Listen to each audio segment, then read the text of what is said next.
Hello दोस्तों, आज मैं करवाने जा रही हूँ आपको अर्थालंकार।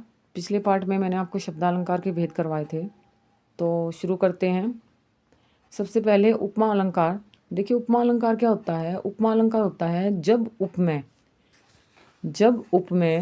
उपमेय का मतलब होता है विशेष्य।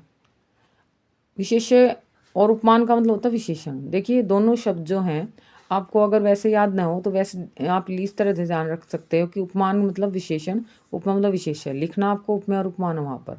तो विशेषण क्या होता है? विशेषण जो विशेषता बताई जाती है, ठीक है, जिस भी चीज़ की विशेषता बताई जाती है वो विशेषण होता है। और विशेष्य क्या होता है? जिसकी विशेषता बताई जाती है।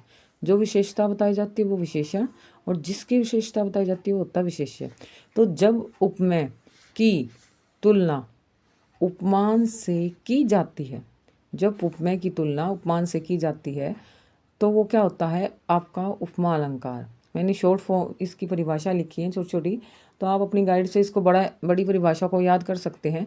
ये सिर्फ मैंने आपको समझाने के लिए लिखा है कि आपको ये पता लग जाए इनमें डिफरेंस। देखो, जब तुलना की बात आए तो उपमा अलंकार होता है। अब जैसे कुछ इसमें मैं आपको ये ट्रिक्स भी बता देती हूँ। अगर आपको ये शब्द मिले ना, देखिए, साम, सा, सरी, सी, जैसे, से भी होता है एक शब्द, और कुछ और शब्द भी होते हैं ऐसे।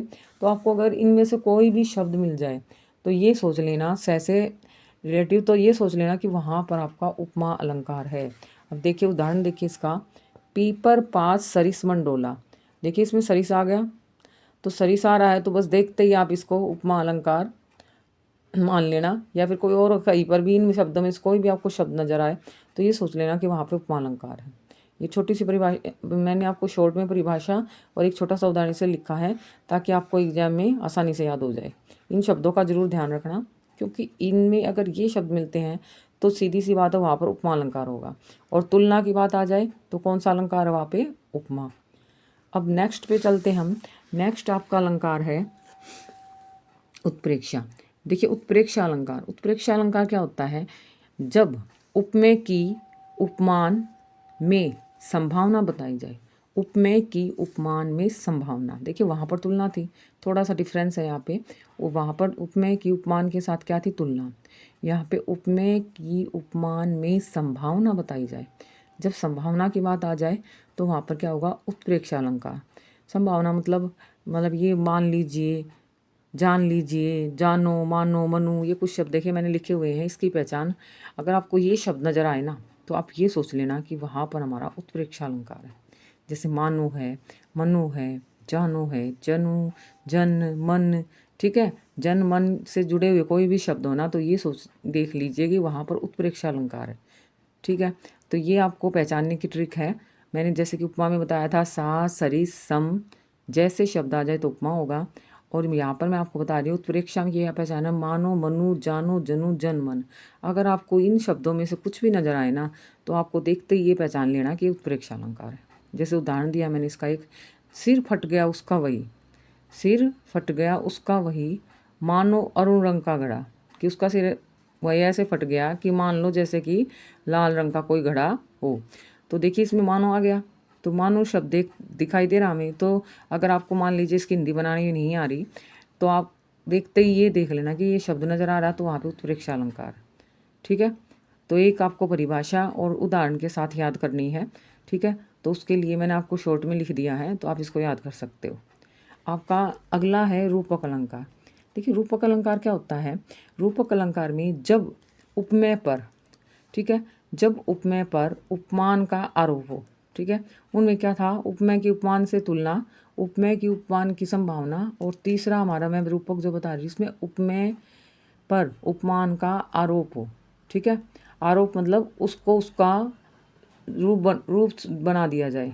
ठीक है, जैसे कि मान लो एक उदाहरण लीजिए, मैया मैं तो चंद्र खिलौना ले हूँ। देखिए, इसमें क्या है? चंद्र खिलौना, ठीक है, खिलौना। तो चंद्र को खिलौने का रूप दे दिया गया है, मतलब चंद्र पर खिलौने का आरोप कर दिया गया है। तो इसका मतलब यहाँ पे कौन सा अलंकार आपका? रूपक अलंकार है। ठीक है, तो आपको ये ध्यान रखना है, जब आपकी एक यहाँ पर आपको दो चीज़ें शब्द नज़र आएंगे। एक शब्द ऐसा जो कि तो आपको लगेगा कि हाँ भाई ये जैसे चंद्र है, तो चंद्र को उसका रूप दूसरे को मिलेगा आपको, ठीक है, एक का रूप दूसरे को दे दिया जाएगा, ठीक है, इस तरह से आपकी पहचान है। और इसमें मोस्टली है ना यहाँ पे योजक मिलता है ज़्यादातर 90% केस में, ठीक है। तो ये चीज़ें हैं आपकी रूपक अलंकार की पहचान की, ठीक है। नेक्स्ट आपका है, देखिए अतिशयोक्ति अलंकार।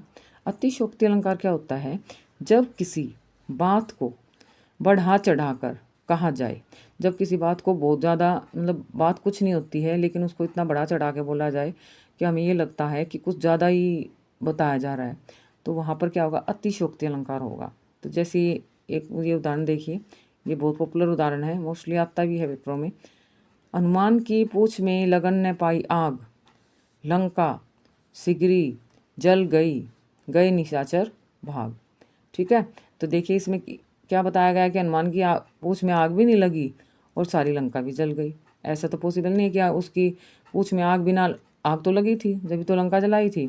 तो इसमें ये लिखा ना कि हनुमान की पूंछ में लगन ना पाई आग, तो उसकी पूंछ में आग भी नहीं लगी और सारी लंका भी जला दी। तो इसका मतलब इसमें ज़्यादा बात को बढ़ा चढ़ा के बताया गया है, ठीक है। तो जहाँ पर आपको लगे कि ज़्यादा बात को बढ़ाया चढ़ाया जा रहा है तो वहाँ पर आपका कौन सा अलंकार होगा, अतिशयोक्ति अलंकार। अगला देखिए, अगला है मानवीकरण अलंकार। मानवीकरण अलंकार में क्या होता है, जहाँ जड़ प्रकृति, ठीक है, जहाँ पर जड़ प्रकृति की तुलना किससे की जाए, मानवीय क्रियाओं के, ठीक है, मानवीय क्रियाओं से। या जैसे मान लीजिए कोई निर्जीव चीज़ है, देखिए जब भी कोई आपको लगे ना कि कोई निर्जीव चीज़ है और उसकी सजीव चीज़ के साथ मतलब वो उसको सजीव बनाया जा रहा है, तो निर्जीव को अगर सजीव बनाया जाए तो वहाँ पर कौन सा होगा, मानवीकरण अलंकार। या फिर उसको मानव के रूप दे दिया जाए, ठीक है, कोई ऐसी चीज़ है बिल्कुल जैसे प्रकृति से संबंधित है, निर्जीव चीज़ है, तो वहाँ पर कौन सा अलंकार आएगा, मानवीकरण अलंकार। जैसे कुछ उदाहरण देखिए आप, फूल हंसे कलियां मुस्काई। देखिए फूल हंसते नहीं, आपको पता है फूल तो खिलते हैं, ठीक है, लेकिन फिर भी उन्होंने फूल हंसे तो फूलों को मतलब मानव का रूप दे दिया। जैसे मानव हंसते हैं ना, मनुष्य हंसता है, तो फूल हंसे कलियां मुस्काई, तो कलियां क्या है, मुस्कुराने लगी हैं। तो ये किसका उदाहरण है, मानवीकरण अलंकार का। मेघ आए बड़े बन ठन के, तो मेघ आए बन ठन के, तो इसका मतलब मेघ तो बन ठन नहीं सकते हैं, लेकिन फिर भी मेघों को क्या है, इन्होंने बन ठन के आने का रूप दे दिया, मतलब एक तरह से इस पर मानवीय क्रियाओं का आरोप कर दिया है। तो जहाँ पर आपको दिखे कि कोई चीज़ है निर्जीव लेकिन उसको, या फिर मान लो प्रकृति से जुड़ी हुई है लेकिन उसको मानवीय क्रियाओं के साथ जोड़ दिया गया है, तो इसका मतलब वहाँ पर कौन सा अलंकार होगा, आपका मानवीयकरण अलंकार, ठीक है। देखिए अर्थ अलंकार में मैंने आपको ये आपके 4 या 5 करवाए हैं इसके भेद, तो आपको इतने ही कर लेना, इन्हीं में से आपको पेपर में देखने को मिल जाएगा, ठीक है। तो इसी के साथ आपके ये अलंकार आज पूरे हुए। तो आपको मैंने शब्दालंकार के कुछ भेद करवाए हैं। शब्दालंकार के हमारे 3 भेद थे, एक बार रिवीजन ले लेते हैं फटाफट। शब्दालंकार के 3 भेद थे कौन से, अनुप्रास, यमक, श्लेष, ठीक है। अनुप्रास में क्या था, एक शब्द की आवृत्ति बार बार होती है। और यमक में क्या था, यमक में एक शब्द जो है वो 2 बार मिलता है या 3 बार भी मिल सकता है, लेकिन उनका अर्थ अलग अलग होता है। और श्लेष में क्या था, श्लेष में शब्द एक होगा लेकिन उसके अर्थ अनेक मिलेंगे, ठीक है। और अर्थालंकार के मैंने अभी अभी आपको करवाए हैं, ठीक है। उपमा अलंकार बताया है, उपमा अलंकार में मैंने क्या बताया आपको, उपमा अलंकार में आपका किसकी, उपमेय की उपमान से तुलना की जाएगी। क्या बताया था मैंने, उपमेय की उपमान से तुलना की जाएगी, तो आपका उपमा अलंकार होगा। मैंने आपको पहचान बता दी है, कुछ शब्द है इनका ध्यान रखना, ठीक है। पीपर पात सरिस मन ढोला, इसका मैंने आपको आसान सा उदाहरण दिया है। इसके बाद मैंने उत्प्रेक्षा अलंकार आपको बताया है। उत्प्रेक्षा अलंकार में क्या बताई जाएगी, संभावना। बस 2 चीज़ों का ध्यान रखना, उपमा में तुलना, उत्प्रेक्षा में आप क्या बताओगे, संभावना। जहाँ जब उपमेय की उपमान से क्या बताई जाए, संभावना। तो पहचान मैंने बता दी, इसमें मानो मनु जानो जनु ये शब्द आएंगे, तो इसका मतलब यहाँ पर क्या, कौन सा अलंकार होगा, आपका उत्प्रेक्षा, ठीक है। रूपक अलंकार में क्या बताया है, जब उपमेय की का उपमान के ऊपर आरोप हो, इसमें आरोप ध्यान रखना है रूपक में, ठीक है। और इसके बाद अतिशयोक्ति में जहाँ चीज़ को बढ़ा चढ़ा के बताया जाए। और मानवीयकरण अलंकार में क्या बताया है, जहाँ पर जड़ प्रकृति या निर्जीव चीज़ों की तुलना किससे की जाए, मानवीय क्रियाओं से या सजीव चीज़ों से की जाए, ठीक है। ठीक है दोस्तों, अगले लेक्चर में मिलते हैं। अगला आपको मैं करवाऊंगी समास। तो ये दो आपके अलंकार आज पूरे हुए। आपको अच्छे से इनकी रिवीजन करनी है और तरीके से याद करके लिख के ज़रूर देख लेना है। आपको आपके एग्ज़ाम में ये ज़रूर मिलेंगे। HBSC में मैं फिर बता रही हूँ, परिभाषाएँ आएंगी उदाहरण के साथ और साथ में पहचान भी आएगी। और CBSE में ज़्यादातर आपके क्वेश्चंस आते हैं पहचान वाले, तो आप उसकी को याद करके अपनी बुकों से एक बार रिवीजन करके अच्छे से जाएं ताकि आपको परेशानी ना हो और अलंकार में आपके नंबर बिल्कुल ना कटे। ठीक है, ओके, बाय दोस्तों।